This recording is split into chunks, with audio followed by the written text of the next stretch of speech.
26 नवंबर 2005 में एक इनकाउंटर होता है। शराबुद्दीन शेख नाम का एक गैंगस्टर मारा जाता है, लेकिन यह सिर्फ एक इनकाउंटर नहीं था, यह एक पॉलिटिकल मास्टरमाइंड की चेस गेम का हिस्सा था। आज से 20 साल पहले किसी ने नहीं सोचा होगा कि एक छोटी सी पीसीबी पाइप कंपनी चलाने वाला आदमी इंडिया का सबसे पावरफुल होम मिनिस्टर बन जाएगा।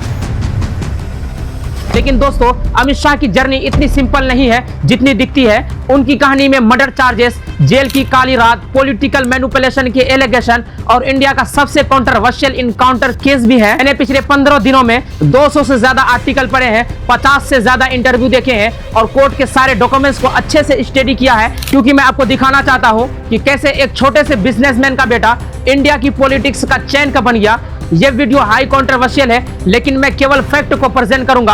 आप खुद डिसाइड करना क्या सच है और क्या झूठ है। और मैं जो भी इस वीडियो में बोलूंगा उन सारे डॉक्यूमेंट्स की लिंक आपको डिस्क्रिप्शन में मिल जाएगी, तो आप चाहो तो वहां पे जाके एक एक डॉक्यूमेंट को, एक एक रिपोर्ट को पढ़ सकते हो। तो चलिए शुरू करते हैं। 22 अक्टूबर 1964 में मुंबई में रहने वाली एक गुजराती फैमिली के अंदर एक बच्चा पैदा होता है, अमित अनिल चंद्र शाह। लेकिन दोस्तों, ये कोई साधारण फैमिली नहीं थी। अमित शाह के फादर अनिल चंद्र शाह केवल एक बिजनेसमैन नहीं थे, वो गुजरात के एक बहुत ही बड़े पीवीसी पाइप्स मैन्युफैक्चरर थे। इसलिए अमित शाह ने बचपन से ही देखा था कि बिजनेस कैसे किया जाता है, नेटवर्किंग कैसे की जाती है। अमित शाह ने महसाना से अपनी स्कूलिंग कंप्लीट की और उसके बाद अहमदाबाद के सीओ शाह साइंस कॉलेज से बायोकेमिस्ट्री में अपनी ग्रेजुएशन भी पूरी की। लेकिन अमित शाह का शुरू से ही इंटरेस्ट साइंस के अंदर नहीं था, बल्कि पावर में था। अमित शाह की लाइफ की रियल स्टोरी शुरू होती है 1978 से, जब वो केवल 14 साल के थे। इसी साल अमित शाह ने आरएसएस को ज्वाइन किया और यहाँ से मिली आइडियोलॉजी ने उनकी पूरी लाइफ चेंज कर दी। आरएसएस के अंदर अमित शाह ने सीखा डिसिप्लिन, ऑर्गेनाइजेशन और सबसे ज्यादा इंपॉर्टेंट लॉन्ग टर्म प्लानिंग। और यही तीनों चीजें उन्हें उनके पॉलिटिकल करियर में भी काफी ज्यादा फायदा पहुंचाने वाली थी। आरएसएस के अंदर अमित शाह शाखा अटेंड करते थे, फिजिकल ट्रेनिंग करते थे, लेकिन आरएसएस के अंदर जो उन्होंने सबसे ज्यादा इंपॉर्टेंट चीज सीखी थी वो थी फाउंडेशन। 1982 में अहमदाबाद के अंदर दो लोगों की मुलाकात होती है जो भविष्य में इंडिया के पॉलिटिक्स को पूरी तरीके से बदलने वाली थी। ये केवल एक दोस्ती नहीं थी, यह था एक पॉलिटिकल अलायंस का जन्म। इस टाइम पर नरेंद्र मोदी अमित शाह से 14 साल बड़े थे। आरएसएस में उनका सीनियर थे, लेकिन अमित शाह यंग होने के साथ साथ काफी ज्यादा एम्बिशियस भी थे और काफी ज्यादा शार्प माइंडेड भी। उनका बैकग्राउंड बिजनेस से था और इंटरेस्ट था पॉलिटिकल में। लेकिन एक सवाल यह भी आता है, क्या ये एक नॉर्मल दोस्ती थी या फिर एक सोचा समझा पॉलिटिकल मूव? क्योंकि दोस्तों, जो आगे होने वाला था यह प्रूव करता है कि यह मुलाकात कोई कोइंसिडेंस नहीं थी। साल था 1990। अमित शाह अपने फैमिली बिजनेस में बिजी थे, लेकिन उन्होंने पॉलिटिक्स नहीं छोड़ी थी। वो गुजरात के बीच वाइम यानी भारतीय जनता युवा मोर्चा भी काफी टाइम से एक्टिव थे। वो गुजरात के छोटे छोटे इलेक्शन में पार्ट लेते थे और धीरे धीरे अपना नेटवर्क बिल्ड कर रहे थे। यही सिलसिला अगले 10 साल तक चलता है। अमित शाह बीजेपी की लोकल मीटिंग्स को अटेंड करते थे, आरएसएस के अंदर भी काफी ज्यादा एक्टिव रहते थे और नरेंद्र मोदी के साथ अपने कनेक्शन को भी स्ट्रॉन्ग करते जाते थे। फिर आता है साल 2001, जिसमें एक ऐसा इंसिडेंट हुआ जिसने सब कुछ बदल के रख दिया। गुजरात में एक अर्थक्वेक आता है जिसमें 20,000 से ज्यादा लोग मारे जाते हैं।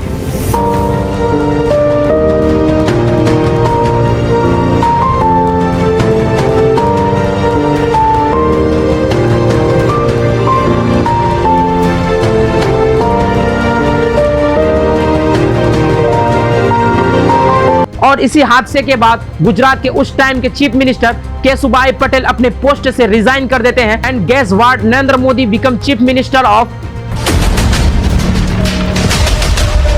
और यहां से अमित शाह बनते हैं मोदी जी की स्ट्रेटजिस्ट, जिनका हमेशा हाथ रहता है मोदी जी की इमेज को बिल्ड करने में और उनके हर छोटे बड़े डिसीजन के पीछे। 2002 में गुजरात के अंदर राइट्स होती हैं। 3 दिन तक भयंकर दंगा चलता है जिसमें कई लोगों की जान चली जाती है।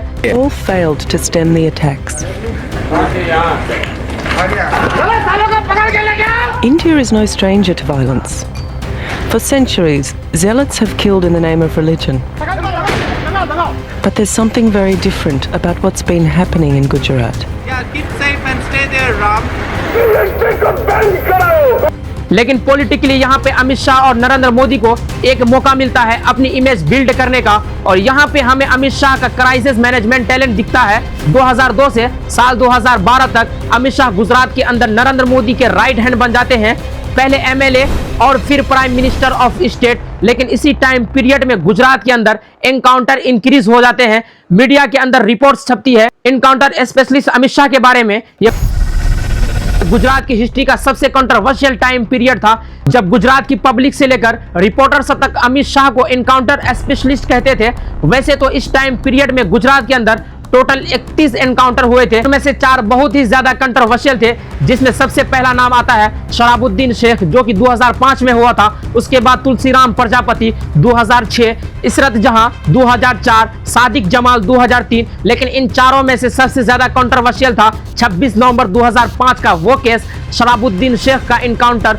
गुजरात राजस्थान बॉर्डर पे हाईवे पे एक कार रोक दी जाती है, जिसके अंदर बैठा है शराबुद्दीन शेख। गुजरात के अंदर एक जाना माना क्रिमिनल जो कि हाजी मस्तान गैंग से कनेक्टेड था। इसके इनकाउंटर के ऊपर पुलिस का कहना था कि यह भागने की कोशिश कर रहा था, इसलिए इसे शूट करना पड़ा। लेकिन जब सीबीआई की इन्वेस्टिगेशन होती है तब एक अलग ही सच सामने आता है। शराबुद्दीन को मुंबई से किडनैप किया गया था, 3 दिन तक इलीगल कस्टडी में रखकर टॉर्चर किया गया, कि प्रेग्नेंट वाइफ कोसबरी को भी मार दिया गया, और जो इसके इनकाउंटर और केस का विटनेस था तुलसीराम, उसे भी मार दिया गया। सीबीआई ने अपनी रिपोर्ट में कहा कि यह सिर्फ एक इनकाउंटर नहीं था, यह एक कोल्ड प्लानिंग ब्लेडेड मर्डर था। सीबीआई ने कोर्ट में यह भी एलिगेशन लगाया कि यह सब कुछ अमित शाह के डायरेक्ट ऑर्डर पे हुआ था, क्योंकि शराबुद्दीन शेख बीजेपी के कुछ लीडर्स को ब्लैकमेल कर रहा था और उसके पास बीजेपी के इन लीडर्स के खिलाफ थ्रेटिंग एविडेंस थे। सीबीआई ने अपने इन्वेस्टिगेशन में यह भी सबमिट किया कि इसको मारने के लिए 1 करोड़ का बजट रखा गया था। जो पुलिस ऑफिसर इस इनकाउंटर में शामिल थे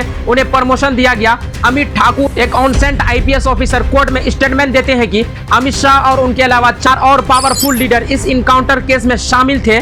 यह केस चलता है और सारे एविडेंस को देखने के बाद गुजरात के होम मिनिस्टर अमित शाह को 25 जुलाई 2010 को जेल जाना पड़ता है। इंडियन पॉलिटिक्स के अंदर अथर्कवेक आया हुआ था, क्योंकि बीजेपी का सबसे बड़ा पॉलिटिकल स्ट्रेटजिस्ट इस समय जेल में था। अमित शाह जेल के अंदर बैठे हुए भी अपना नेक्स्ट मूव प्लान कर रहे थे।